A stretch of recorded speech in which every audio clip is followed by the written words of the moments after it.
Hello everybody, welcome to Fortress Comic News Reading Club. This month's book was 52 Volume 1. As a part of a series we're getting from Infinite Crisis all the way to Final Crisis. We're going to read, we've already read Infinite Crisis, go back to that video if you have not seen it already. That leads into this month's 52. We're going to read all of 52 and then jump into Final Crisis. I will say, you'll see at the end of the show, we are taking a small break from this series just because these books have been very long and I just want to kind of scatter them out so that we don't get too in the weeds and kind of get sick of it after a while. I want to give a little bit of variety here, but we'll do more of that at the end of the show. So, for this month, we have 52, Volume 1. The amount of writers and artists in this series is over the top. You've got some of the top talent of DC at the time, and actually a lot of them top talent in the industry still to this day. But the book. So, we've got pretty much 5 plot lines going on at one time in this book. Most of them do have a conclusion at the end of this series, but still are open enough to move forward into the next series. So we're going to take these story by story. So I'm going to start with Ralph Dibny. Ralph Dibny is kind of the main story in all of this. There's been somebody desecrating his wife's grave with this symbol, and the symbol is the Superman symbol just flipped upside down. And we end up finding out that the Superman symbol is a symbol of hope, but when flipped is a symbol of resurrection. So through his travels he finds out that there's a cult of resurrection led by Wonder Girl and this man named Rexon, who have this hope to resurrect Superboy. That is their main goal. They want to resurrect Superboy. They think that Superboy is some sort of deity and needs to be brought back into this world to kind of balance everything. So after the events of Infinite Crisis, where Superboy is no longer here, that is their goal. Throughout this, we see many twists and turns. They kind of use Dibny in different ways to get him to a certain spot. But we end up finding out that the reason they desecrated that grave and they picked that person was because they had special effects that they could use to bring back her and use that as kind of a test case. By the end of the book, we see that they were right. They could bring her back. She kind of half comes back, as at the last second Ralph decides that he doesn't want anything to do with this and he wants it stopped. And then realizes how wrong he was, that his wife could have come back, and he loses her all over again, which leads him into a sort of madness. And that's really the last page of this book, too, is Ralph in madness, kind of going, what did I do? We need to try again. I was wrong. It's a very touching story, and just did a lot for the through line of this book. The second story, we have Black Adam. Now, Black Adam in Infinite Crisis is kind of transformed and turns into a pseudo good guy, and he ends up helping out the heroes throughout the events of Infinite Crisis. Well, in this, he goes back to Kahndaq and decides that he needs to start a coalition to bring about peace across the world. The thing is, he goes about this in a strange way. So he starts picking up the leaders of China, Russia, what in the time, and what Americans would consider countries that wouldn't be the best. And Iran, all these other places that have shady pasts and shady currents. Brings them about and is starting a coalition, and he wants to have his own superpower so that America doesn't control the world. And he thinks it's the right decision until he meets this woman who is left as a refugee in his country. And she shows him that you have these amazing powers. You can do amazing good. You can help bring these people to prosper and really do something for your people. And through that, he decides that, yeah, I can do these things. He he starts doing them and he feels better about himself.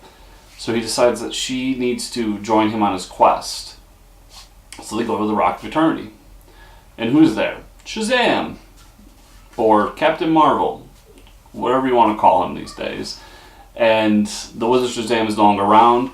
Captain Marvel has taken the throne, and he's kind of going insane because he's realizing all the things the Wizard Shazam had to deal with, listening to all the seven sins and the different gods in his head, and he's kind of losing it. And they decide to give this woman an amulet that will give her powers, the powers of the goddess Isis. And she joins on Black Adam's crusade. But she says, before we do anything, we're going to save my brother. He has been put in these slavery camps, and I want him back. And they go city by city and free these slavery camps where kids are put into labor, prostitution, all these awful, awful things, and saves them and brings them to Kahndaq and says, all of your orphans are welcome to us. That story as well was a great redemption story. I didn't bring up that Black Adam had decided to bring people to the U.S. to so he could serve as his own country and force them to see them as their own country. And he had a whole arc there as well. But it was a great redemption story, just that Black Adam saw that I can do so much more. I don't need to be killing everybody I see and just ending people's lives to do good. I can do these small things that make people's lives better, improve the lives of the people in my country, and in turn improve the lives of people of the world. That was an amazing story as well. I really enjoyed that story as it went through the book. And then the ending with the goddess Isis, I'm really interested to see where that duo goes moving forward. So next we got The Question and a woman named Roxanne. And they're stuck in this mystery, and I feel like they're the one that's going to go through to the end because we don't get a lot of answers. They get this mystery, they find this place, they're attacked by these people, and they lead it to this corporation. And basically we end up finding out this corporation was mutating people to be half human, half animal, and right when they think they're going to die, who appears? Batwoman. And we just get that there's somebody still in Gotham helping people, because after the events of Infinite Crisis, obviously the Trinity has left and are no longer around. So we know that Batwoman is still there and is still protecting people. And in the end, they still have a mystery to solve and they don't really know what's going on. I'm sure that that's going to move forward further into this book. And then we got the whole story with Clark Kent. And Clark Kent is kind of in a slump. He isn't doing his job correctly, and he actually ends up getting fired from the Daily Planet. Well, this happens because Booster Gold has taken over as the hero of Metropolis, and through Booster Gold's greed, he makes mistakes. He ends up hiring a man to fake to be a villain, and that brings him down.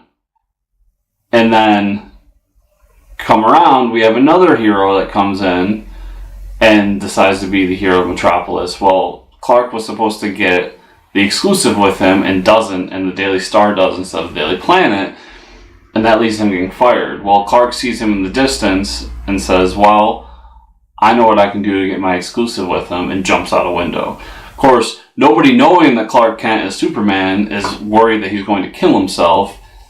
This new hero comes in, swoops in, grabs him, and he gets his exclusive. So at the end of the day, that works out for Clark, and we have a whole back and forth between Clark and Lois, like, where is Superman? Why aren't you going out and doing things? And he's just kind of, I need to recharge. This whole event really changed things for us, and we need to let these new heroes do their thing while we figure out what we're doing moving forward. So then we have the story with Steel and his niece.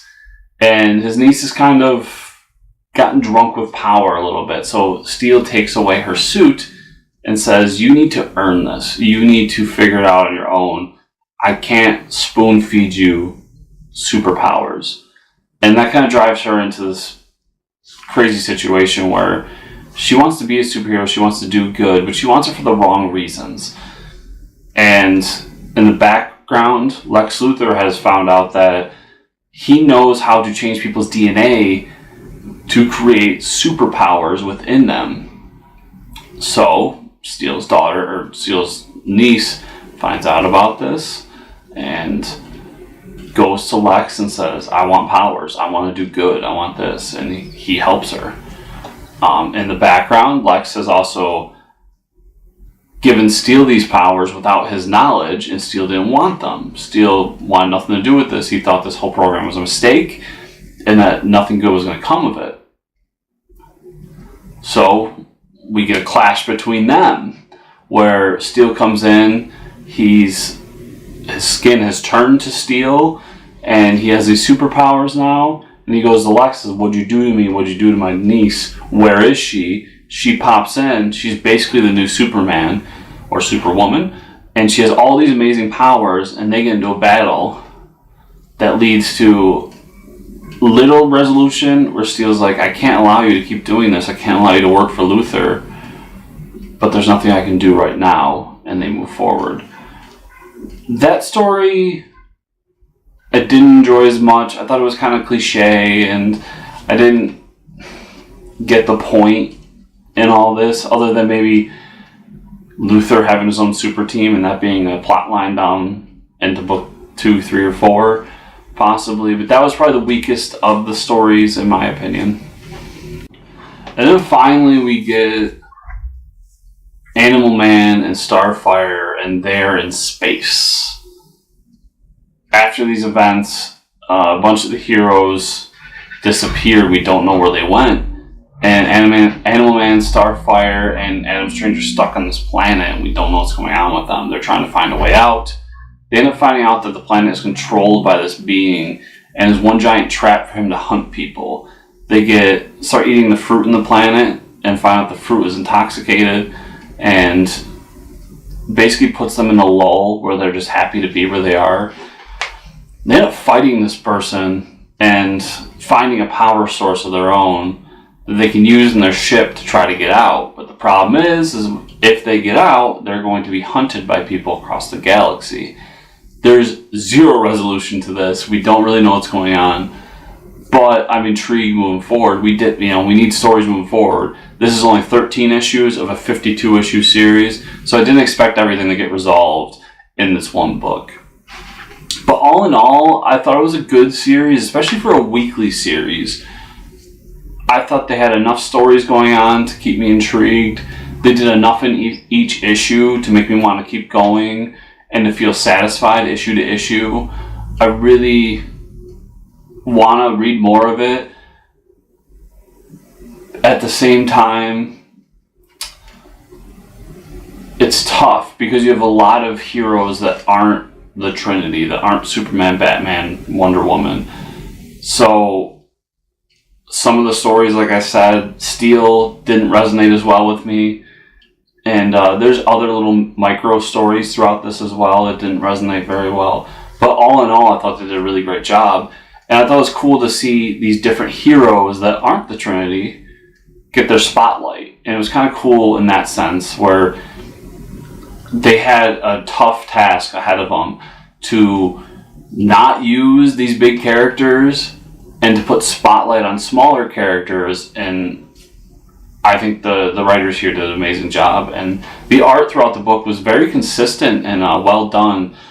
So the art staff they got did a fantastic job of making a weekly series where we know that one person didn't draw all these books, but they flowed really well together, and I really enjoyed that. So everybody, as I said at the top of the show, we're not going to do 52-ish or volume 2 next month. I'm going to take a break from 52.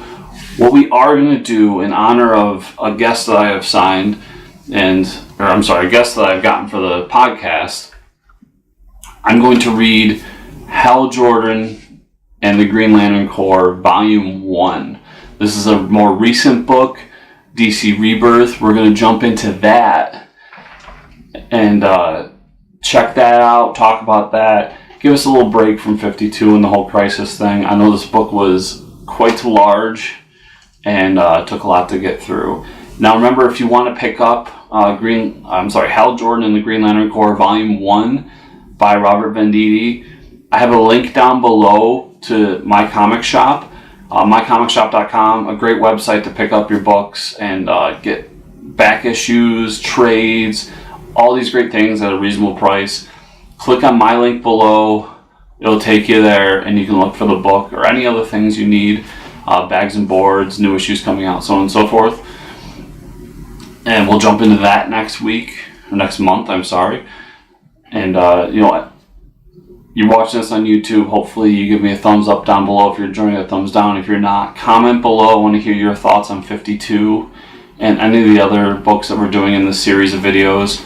Really enjoying doing this series. I think it's a cool idea, and I think it's with growth and with your interaction, it can be even more. And subscribe to the channel. Make sure you subscribe so you can make sure you're up to date with everything we do here at Forged Comic News. And if you want the notifications, there's that bell button. You guys have probably heard it 1,000 times. Hit the bell button. If you hit the bell button, you'll get notifications on your phone. Hey, Forged Comic News got a new video out. But I want you to remember, as always, to keep on reading those comics.